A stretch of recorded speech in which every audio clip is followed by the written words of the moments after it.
దేశవ్యాప్త సమ్మెలో భాగంగా నల్గొండ జిల్లా కేంద్రంలోని సిఐటియు, ఏఎన్టియు, ఏఐటియుసి, ఐఎఫ్టియుసి, బిఆర్టియు ఉద్యోగ కార్మిక సంఘాల ఆధ్వర్యంలో వేలాది మంది కార్మికులతో పెద్ద గడియారం దగ్గర నిరసన ధర్నా నిర్వహించారు. ఈ ధర్నాలో సిఐటియు రాష్ట్ర ఉపాధ్యక్షులు తుమ్మల వీరారెడ్డి, ఏఐటియుసి రాష్ట్ర కార్యదర్శి పల్లా దేవేందర్ రెడ్డి, ఐఎన్టియుసి జిల్లా అధ్యక్షులు అంబటి సోమన్నలు పాల్గొని మాట్లాడారు. దేశవ్యాప్త సమ్మెలో భాగంగా నల్గొండ జిల్లా కేంద్రంలో సిఐటియు, ఐఎన్టియుసి, ఏఐటిసి, ఐఎఫ్టియు, బిఆర్టియు ఉద్యోగ కార్మిక సంఘాల ఆధ్వర్యంలో వేలాది మంది కార్మికులతో పెద్ద గడియారం దగ్గర నిరసన ధర్నా నిర్వహించారు. ఈ ధర్నాలో సిఐటియు రాష్ట్ర ఉపాధ్యక్షులు తుమ్మల వీరారెడ్డి, ఏఐటిసి రాష్ట్ర కార్యదర్శి పల్లా దేవేందర్ రెడ్డి, ఐఎన్టియుసి జిల్లా అధ్యక్షులు అంబటి సోమన్నలు పాల్గొని మాట్లాడుతూ బీజేపీ, మోడీ కార్పొరేట్ సంస్థలకు అనుగుణంగా నూతన చట్టాలను తీసుకొచ్చి కార్మికులను బానిసలుగా మార్చడానికి తీవ్ర కుట్రలు చేస్తున్నారని అన్నారు. మోసపూరిత నినాదాలు ఇచ్చి ప్రజలను ఓటు బ్యాంక్ రాజకీయాలకు చేస్తున్నారని వారు ఆరోపించారు. ఎన్ని అడ్డంకులు సృష్టించినా వేలాది మంది రైతులు, కార్మికులు రాజధానిలోకి ప్రవేశించారని, అన్ని రకాలుగా అష్టదిగ్బంధనం చేసి కార్మికులు, రైతులు తలపెట్టిన జాతీయ సమ్మె గ్రామీణ బంద్ విజయవంతమైందని వారు అన్నారు. బీజేపీ అధికారంలోకి వస్తే ప్రతి సంవత్సరం 2 కోట్ల ఉద్యోగాలు కల్పిస్తామని, ప్రతి పౌరుడికి 15 లక్షల రూపాయలు బ్యాంకులు వేస్తామని వంటి వాగ్దానాలు మరిచి ప్రజల జీవితాలు అతలాకుతలంగా మార్చారని ఆరోపించారు. కార్పొరేట్లకు 2 లక్షల కోట్లకు పైగా బ్యాంకు రుణాలు మాఫీ చేసి కార్పొరేటర్లకు అనుగుణంగా వ్యవహరిస్తున్నారని ఆరోపించారు. ఈ ధర్నాకు ఐఎన్టియుసి జిల్లా వర్కింగ్ ప్రెసిడెంట్ ఎండి మొయినుద్దీన్, సిఐటియు జిల్లా సహాయ కార్యదర్శి దండంపల్లి సత్తయ్య, ఏఐటిసి జిల్లా ఉపాధ్యక్షులు పాణ్యం వెంకట్రావు, బిఆర్టియు జిల్లా అధ్యక్షులు గుర్రం వెంకటరెడ్డి, ఐఎఫ్టియు పట్టణ అధ్యక్షుడు రావుల వీరేష్ల అధ్యక్షతన జరిగిన ఈ నిరసన కార్యక్రమంలో సిఐటి జిల్లా ఉపాధ్యక్షులు ఎండి సలీం, ఐఎన్టియు జిల్లా ప్రధాన కార్యదర్శి సుంకిశాల వెంకన్న, దోనకొండ వెంకటేశ్వర్లు, ఇందూరు సాగర్, యనమల్ల వెంకటేశం, ముదిరెడ్డి రసిరెడ్డి, కత్తుల ఈశ్వర్ కుమార్, కె విజయలక్ష్మి, సరిత, పద్మ, గీత, రాణి, బైరబోయిన భిక్షం, నలపరాజు సైదులు, బాసాని వెంకటయ్య, కె శ్యామసుందర్, అడ్డంకి నరసింహం, పోలి సత్యనారాయణ, హనుమంత్ నాయక్, కత్తుల యాదయ్య, ఉపేందర్, చంద్రమల్, లింగమ్మ, శ్రీను తదితరులు ఉన్నారు.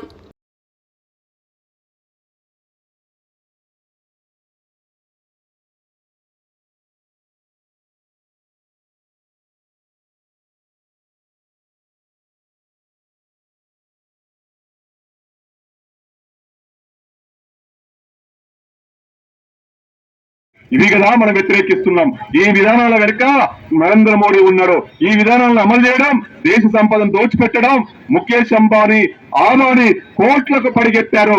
ఈ రోజు ఇన్ని లక్షల కోట్లకు అధిపతులు చేసిన మోడీ మీరు చూశారు.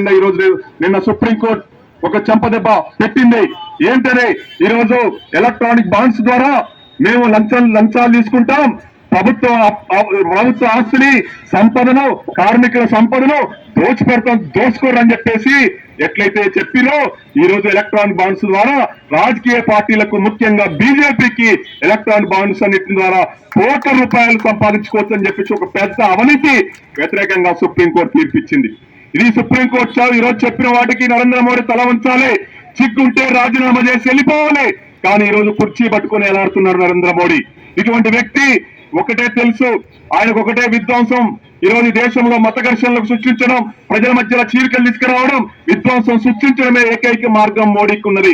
హిందువుల మధ్యన, ముస్లింల మధ్యన, క్రిస్టియన్ల మధ్యన కుల కొట్లాటం తీసుకొచ్చి ఈరోజు జాతి అహంకారం సమస్యల్ని ముందు తీసుకొస్తున్నాడు. ఇటువంటి నరేంద్ర మోడీ పగలు ఇవి కూడా దేశంలో రాజ్యాంగంలో రాసుకున్న లౌకిక విధానాలకు తాకట్టు పెట్టి ఫెడరల్ రాజ్యాంగాన్ని తూర్పులు పొడిచేటువంటి ప్రయత్నం జరుగుతుంది. లౌకిక వ్యవస్థను కాపాడుకుంటామని చెప్పేసి అనేక ప్రతిపక్షాలు ఈరోజు ఏకమవుతున్నాయి.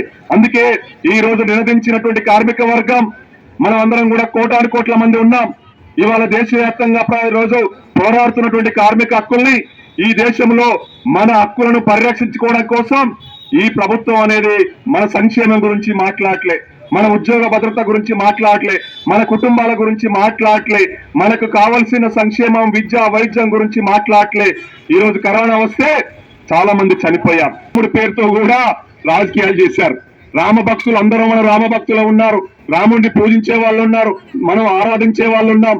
కానీ ఈ రోజు అందరూ కూడా ఇంటింటికి, ఊరికి బియ్యాలు, పసుపు కుంజలు వంచి, అక్షంతలు వంచి ఈ రోజు దాన్ని కూడా రాజకీయం చేశారు. దేవుళ్ళను కూడా రాజకీయాల్లోకి తీసుకొచ్చారు. ఈ రోజు ఇదా తగునా అని చెప్పేసి అడుగుతున్నాం. దేని దానికే చూడాలి. రాజకీయాల్ని, మతాల్ని, కులాల్ని ఒకటే ముడిగట్టి ఈ రోజు బీజేపీ చూస్తుంది. దీన్ని మనం వ్యతిరేకించాలి. అందుకోసమే జరుగుతున్నటువంటి సమ్మె ఈ రోజు ధరల పెరుగుదల, నిరుద్యోగం, పేదరికం ఇవన్నిటిని సమూలంగా మార్చలేకపోయిండు. ఈ గద్దె మీద కేవలం నెల రోజుల పరిపాలన ఉన్నది. ఈ నెల రోజులలో నువ్వు ఏం చేయలేవు, ఇంటికి ఓ అని చెప్పేసి నినాదంతో ఈ సమ్మె తలపెట్టడం జరిగింది. అందుకనే ఈ సమ్మెలో అన్ని రంగాల కార్మికులు, ఉద్యోగులు, అన్ని రకాల కార్మిక వర్గాలు ఇక్కడ పాల్గొని ఈ సభను జయప్రదం చేసినందుకు మీ అందరికీ మరొకసారి ధన్యవాదాలు చెప్తూ నేను సెలవు తీసుకుంటా ఉన్నాను.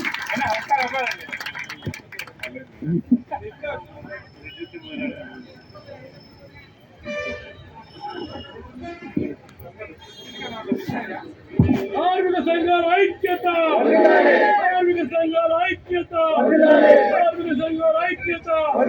కాపాడుకుందాం ప్రభుత్వ రంగ సంస్థలను, కాపాడుకుందాం ప్రభుత్వ రంగ సంస్థలను, వ్యతిరేకించండి ప్రైవేటీకరణ విధానాలను, ప్రైవేటీకరణ విధానాలను.